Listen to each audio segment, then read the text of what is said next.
One day, Edward was in the shed where he lived with the other engines.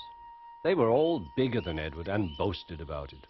"The driver won't choose you again," said Gordon. "He wants strong engines like us." But the driver and fireman felt sorry for Edward. "Would you like to come out today?" "Oh, yes, please," said Edward. So they lit his fire, made lots of steam, and Edward puffed away. The other engines were very cross at being left behind.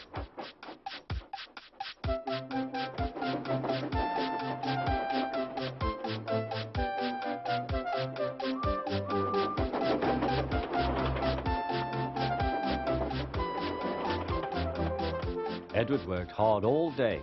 The coaches thought he was very kind, and the driver was very pleased.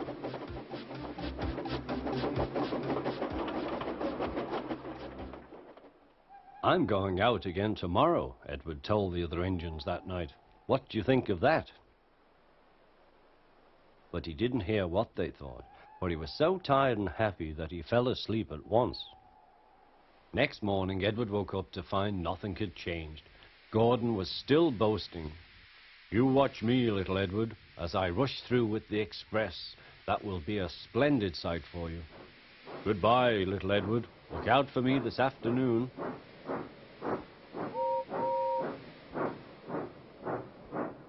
Edward went off to do some shunting. Edward liked shunting. It was fun playing with trucks. He would come up quietly and give them a push. Then he would stop and the silly trucks would go bump into each other. "Oh!" they cried. "Whatever is happening?"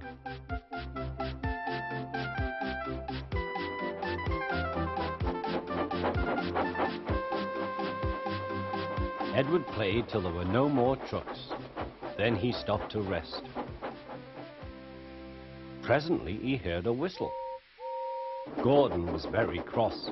Instead of nice shining coaches, he was pulling a lot of very dirty trucks. "A goods train, a goods train, a goods train," he grumbled. "The shame of it, the shame of it, oh, the shame of it." Edward laughed and went to find some more trucks. Then there was trouble.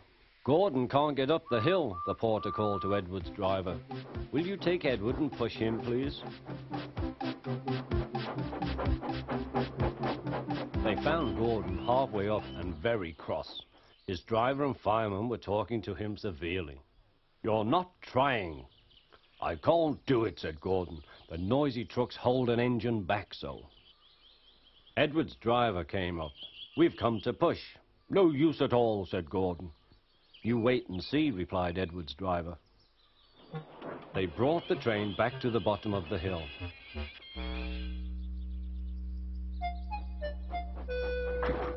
"I'm ready," said Edward. "No good," grumbled Gordon. They pulled and pushed as hard as they could.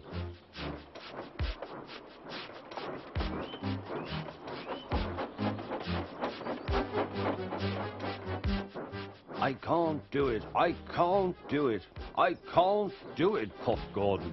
"I will do it, I will do it, I will do it," puffed Edward. Edward pushed and puffed and puffed and pushed as hard as ever he could. And almost before he realized it, Gordon found himself at the top of the hill. "I've done it, I've done it, I've done it," he said proudly. He forgot all about Edward and didn't wait to say thank you. Edward was left out of breath and far behind. He ran on to the next station, and there he found that the driver and fireman were very pleased with him. The fireman gave him a nice long drink, and the driver said, "I'll get out my paint tomorrow and give you a beautiful coat of blue with red stripes. Then you will be the smartest engine in the shed."